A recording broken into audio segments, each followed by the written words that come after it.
Muy buenos días, queridos estudiantes, ¿cómo están? Espero que se encuentren bien.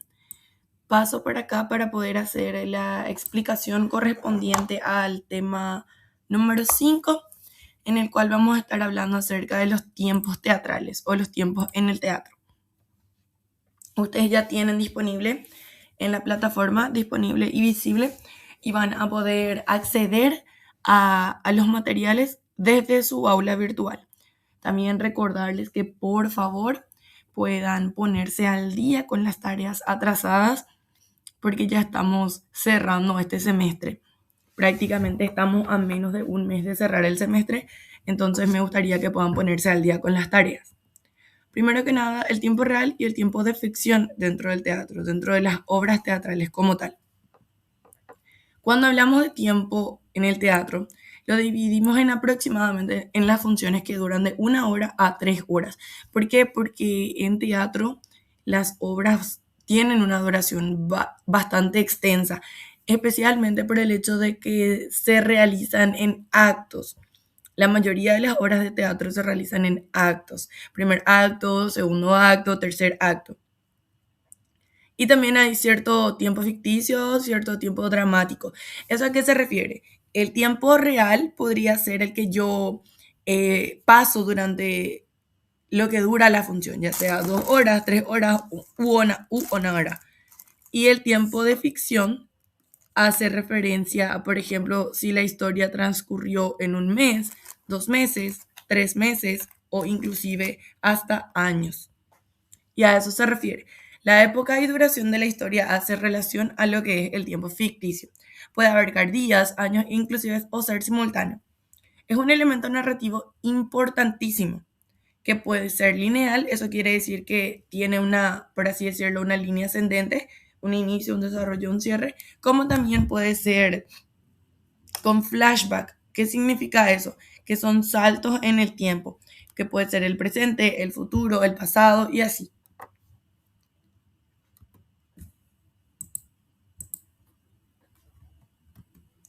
El tiempo real o escénico es la duración física de la obra, que se refiere al tiempo de los espectadores o al tiempo que nosotros estamos sentados observando. También tenemos el tiempo de ficción, que es el tiempo que transcurre dentro de la historia. Y a menudo puede ser manipulado para concentrar o expandir ciertos acontecimientos que pasan. El tiempo histórico, por ejemplo, si es que pasa en la Edad Media, en la Edad Moderna, en el presente, o por qué no, una obra puede hablar del futuro. Y luego tenemos el ritmo o tempo. Es la velocidad y la tensión dramática con la que se desarrollan las obras.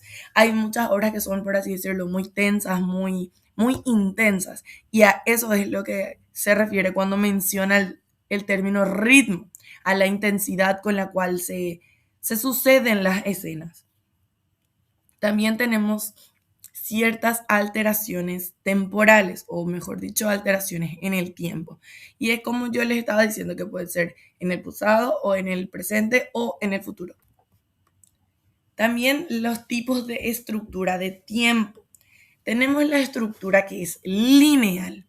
En este tipo de estructuras, lineal o cronológico, sigue esa, por así decirlo, esa estructura de inicio, nudo y desarrollo. Conclusión. También tenemos la que es no lineal, que incluye saltos en el pasado, en el futuro, en el presente. Muchas veces cuando nosotros observamos series o novelas o películas, ahí es donde más eh, aparecen los que llamamos saltos en el tiempo, dependiendo mucho de la serie o de la película que estemos observando. También tenemos el tiempo circular absurdo. Se repite o se estanca comúnmente en el teatro del absurdo, porque hay un tipo de teatro que se llama teatro del absurdo.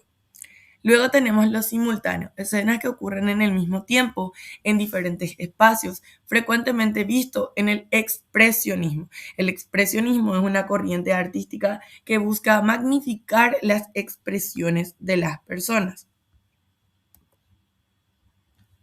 El tiempo real en teatro es la duración continua que se comparte simultáneamente entre los actores y los espectadores, sin pausas ni repeticiones. Se diferencia del tiempo dramático o de ficción porque es una experiencia viva, inmediata, es irreversible y es lo que genera que haya cierta conexión entre el auditorio y entre los actores. El auditorio que somos nosotros, a los que comúnmente no somos llamados públicos, y también a los que son actores o actrices. Algunos conceptos claves, como lo son el tiempo de representación y la coincidencia física. A diferencia del cine, el tiempo en el teatro es más flexible. O sea, lo que ocurre ahí es inmediato. No hay dos veces. Las escenas son una vez y son ahí, en vivo y en directo. Si es que la obra avanza, ya no puede retroceder, obviamente. Y a eso es lo que le llamamos conciencia física. A esa conciencia de que la escena es irreversible, no puede volver a representarse. El tiempo de representación es la duración total de la obra desde que inicia hasta que se termina, donde por lo general en la primera parte inicia la obra y al término de la misma nos presentan a todos los que estuvieron participando. El tiempo de ficción, el periodo histórico, puede ser largo, puede ser corto, puede ser un tiempo real.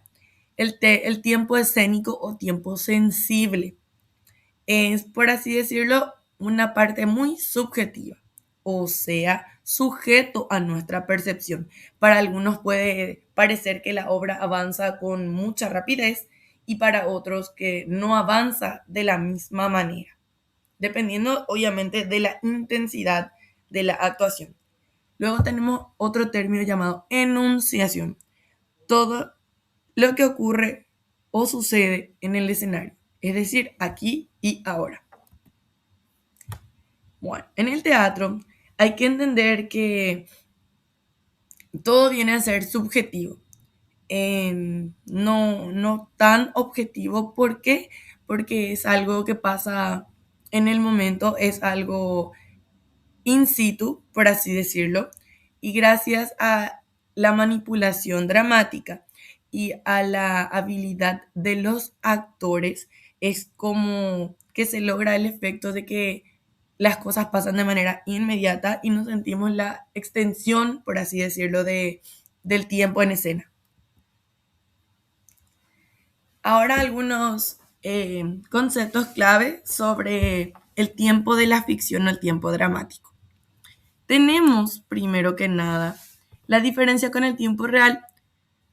Una hora de una obra de teatro en tiempo real puede constituir inclusive hasta un siglo en tiempo ficticio. Hay, por ejemplo, novelas, películas que narran la historia de familias a lo largo del tiempo, de 4 o 5 generaciones. Entonces, ahí, por ejemplo, el tiempo ficticio es muy diferente al tiempo real. El manejo subjetivo. El dramaturgo. ¿Quién es o qué es un dramaturgo? Es el escritor de obras dramáticas, ya que este escritor puede manipular el tiempo, por así decirlo, a su antojo, acelerándolo, retrocediéndolo, deteniéndolo, como son denominados flashbacks o atrasos o avances en la historia, creando una estructura que se puede percibir de una manera discontinua. El tiempo de la fábula es el tiempo que transcurre dentro de la historia, a menudo de una manera continua. ¿Cuál es la percepción? A diferencia del tiempo lineal y el objetivo de la vida real, el tiempo ficticio es una construcción que juega con la imaginación del espectador, creando una experiencia sensorial donde el tiempo se va dilatando o comprimiendo. ¿Cuáles son algunos componentes del tiempo en el teatro? Tenemos tiempo real, tiempo ficticio, tiempo dramático y el tiempo de la escritura. Muchas veces los autores, los escritores, los dramaturgos son quienes crean estas obras y le dan cierto tiempo, o sea, siglos, meses, todo va a depender de la narrativa. ¿Qué quiere decir eso? De cómo estén narrando, de cómo piensan, visualizan e idealizan la narración, la estructura de la narración. Una parte muy importante es el argumento, la trama o la historia que vamos a contar. Existen muchísimas obras que son de teatro, representadas en teatro, que son históricas por lo que representan y por la repercusión que han tenido, como por ejemplo Romeo y Julieta, El Mago de Oz, Hamlet, por mencionar algunos. La historia es el universo donde pasa, incluye todo lo que sucede antes, después y, por así decirlo, nos ayuda a situarnos en el contexto, en la cronología de los hechos. Voy a poner de nuevo la obra de Romeo y Julieta para que podamos tener, por así decirlo, una idea, para que podamos tener una connotación o idea de, de lo que se habla, ¿verdad? Es muy importante que nosotros podamos también eso dimensionar, dilucidar que la historia constituye el centro de toda obra de teatro. El argumento no solo es decir, pasó esto y luego aquello, sino explicar el por qué. Y hay ahí una interrelación entre causa y efecto la mayoría de veces. El rey murió y luego la reina murió. Es una historia. El rey murió y luego la reina murió de pena. Es un argumento. Y ahí nos da un claro ejemplo de que los argumentos sirven para fundamentar el porqué de esa historia. Y también tenemos en las historias los conflictos. Siempre, o ya estuvimos hablando y mencionando en clases anteriores, que en las historias tenemos protagonistas y tenemos antagonistas. ¿Qué quiere decir eso? Un protagonista es obviamente la persona a la cual gira en torno la historia. Y un antagonista sería como el malo. Y siempre existe, o en la mayoría de los casos, un conflicto que le sucede al protagonista. Y la trama. La trama es donde el dramaturgo empieza a demostrar, por así decirlo, su habilidad de escritura, generando así conflictos, momentos, incidentes, por así decirlo, donde se rompe el clímax o el punto central de la obra. Hay, por ejemplo, incidentes incitadores o momentos donde se rompe el equilibrio. Puntos de giro donde ya creíamos que el personaje principal iba a ser feliz, pero vuelve a pasarle algo. Y luego tenemos otro término que se llama anagnorisis, que es un término que define al momento en el cual el personaje descubre una verdad. Por ejemplo, cuando se descubre quién es el asesino, quién es el padre, quién es el responsable del crimen. Tenemos otro término denominado peripecia. Es el cambio de la suerte del protagonista. Pasar de la felicidad a la desgracia o de la desgracia a la felicidad. Esto es todo por la parte, por así decirlo, de la explicación del tema, del tiempo real y del tiempo ficticio dentro del contexto.